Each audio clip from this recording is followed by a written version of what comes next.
Is there a big performance difference between Xbox Series X and the most powerful graphics card on PC right now, which is RTX 4090? Let's look into this.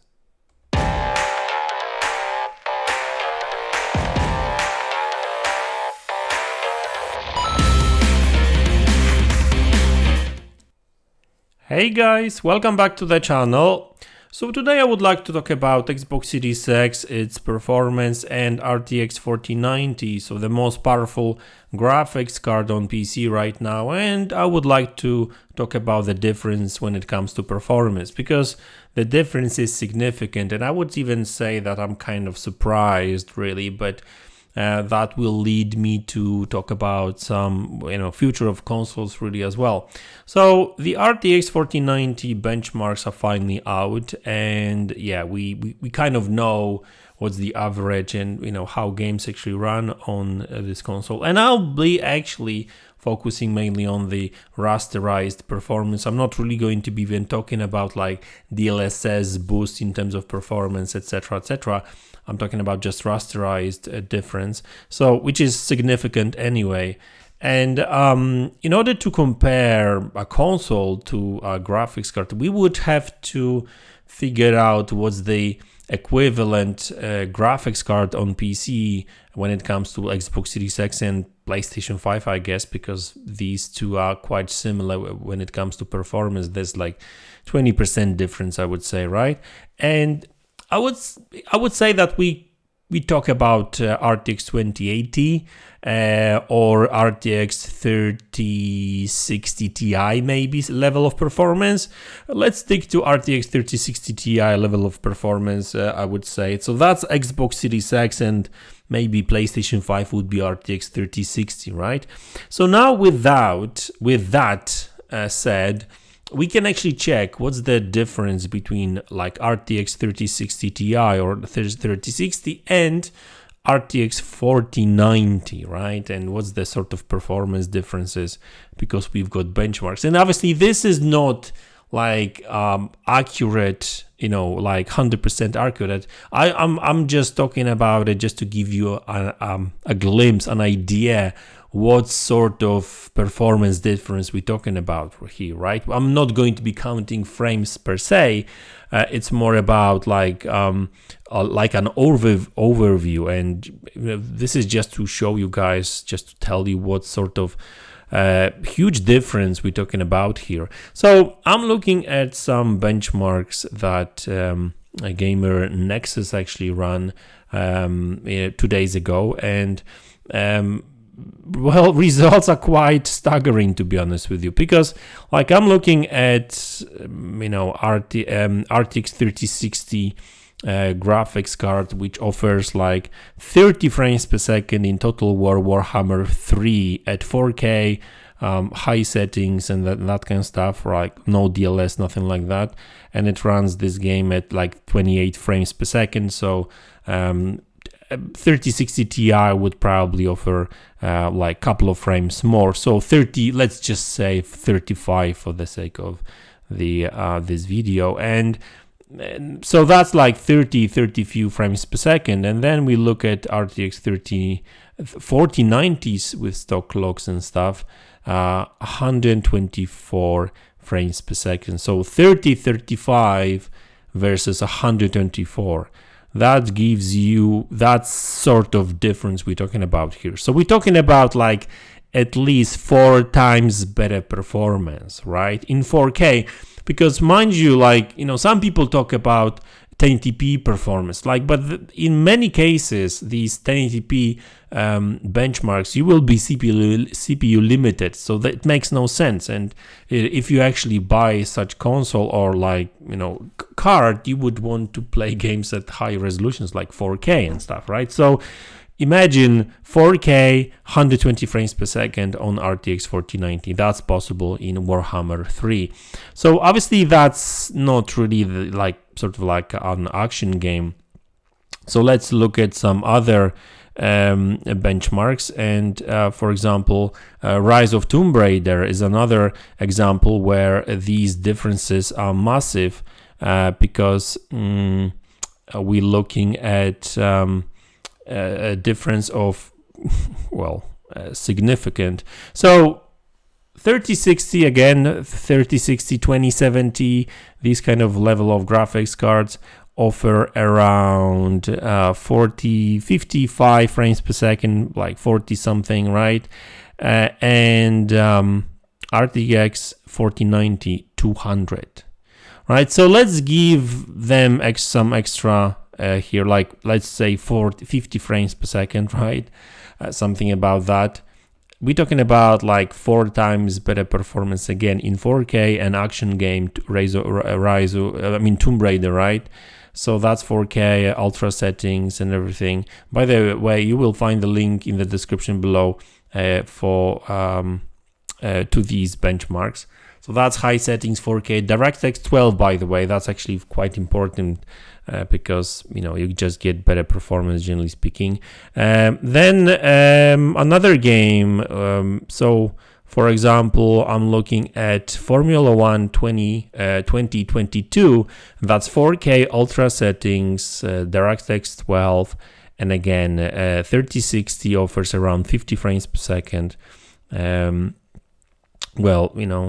we probably, Xbox Series X would offer maybe 20% more, so maybe 60 frames per second, let's just say, right? So, I think that's even the case. It's running at dynamic 4K 60, and RTX 4090 delivers 230 frames per second in 4K ultra settings, right? That's huge boost in terms of performance, right? So we're talking about like almost 4 times the performance again, right? And this is the thing with and of course this is not for every game. There will be some games that will offer less of a boost, and but generally speaking, there's like the difference is significant. Like Rainbow Six Siege, right? So 3060 offers, I think, like 200 frames per second. So NVIDIA RTX 4090 offers 623 frames per second, and that's actually that's 1440p ultra, right? So yeah, there's also some other games which don't offer as much of a boost, but still, for example, Horizon Zero Dawn in 1440p. I'm actually curious if there's any 4K. 4K, Horizon Zero Dawn, and we've got 3060 offers around 43 frames per second. So I would say 3060 Ti would be around like 50 frames per second, and RTX 4090 offers 164 frames per second, so like 3 times more. So this is the sort of difference we're talking about, like anything between 3 to 4 times better performance, right? And I know some people were talking about teraflops. Oh, it offers 80 teraflops, so it should be like 8 times more powerful. That's not the way it works, because there are other factors like memory bandwidth and that kind of stuff. So yeah, you've got all these teraflops, but if rest is not keeping up, then I guess like there's some bottleneck still, right? So I would not even recommend buying that particular card unless you've got plenty of money. But my point is with this video really is that technology doesn't stand still, right? And even though like we look at these consoles, PlayStation 5, Xbox Series X, and we say, oh, these are very powerful consoles and stuff, and they are, and they do offer quite a bit of performance and power, and even developers still not really taking full advantage of it, right? But at the same time, you've got these PC cards, and in order to kind of offer similar performance, all you need is RTX 3060 Ti, I would say, or 3070. I mean, 3070 would be probably even better than Xbox Series X when it comes to performance, unless game is poorly optimized. But generally speaking, we've got like a massive difference, right? And I know what some people say, oh, you know, MaDz, but developers are not really taking full advantage of these consoles. Well, they don't really take full advantage of these cards either, because like, when it comes to like Xbox Series X, for example, and you've got these velocity architecture, direct storage, you've got SFS, you've got other technologies, right?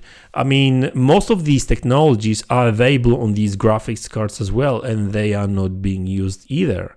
So, you know, once developers start utilizing these technologies on consoles, these same technologies will be utilized on PC as well, and that should give these cards even more of a boost as well, right? So it's not like, oh, once developers will start using consoles, it will offer a massive boost. Well, same thing will happen on PC as well, right? Like I said, even like mesh shaders, right? Mesh shaders have been on PC on RTX graphics cards since 2000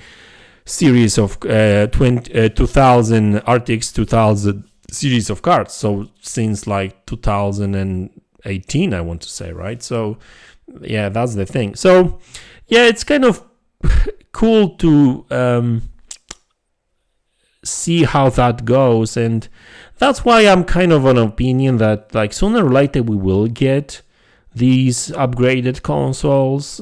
We will get like Xbox Series X Pro or Elite and PlayStation 5 Pro, because I think that like 2 years from now there's going to be another upgrade on PC, and these cards going to be even more powerful, and so instead of like 3-4 times more powerful, they will be 6-7 times more powerful, and it's like total different generation, right? So I would say that by that time we should get really more powerful consoles, because otherwise it's kind of, we're going to be like left off a little bit, really, right? So that makes no sense really, and I don't want to go back to the Xbox 360, PlayStation 3 era, where towards the end of the console generation, these games on consoles were just like had crappy performance because these consoles couldn't run these games properly,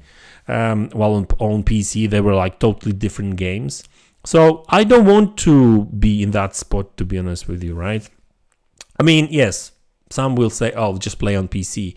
And I do, but you know, sometimes I get problems with PCs, and I just want to play these games on consoles, because it's just like stress-free. You just plug in, start your game, plug in your controller, and you play. That's not always on PC. So anyway, guys, thanks a lot for tuning in. Thanks for support. I really appreciate it. Don't forget to like, subscribe, hit the, share the video with others, and I will see you all in the next one. Take care.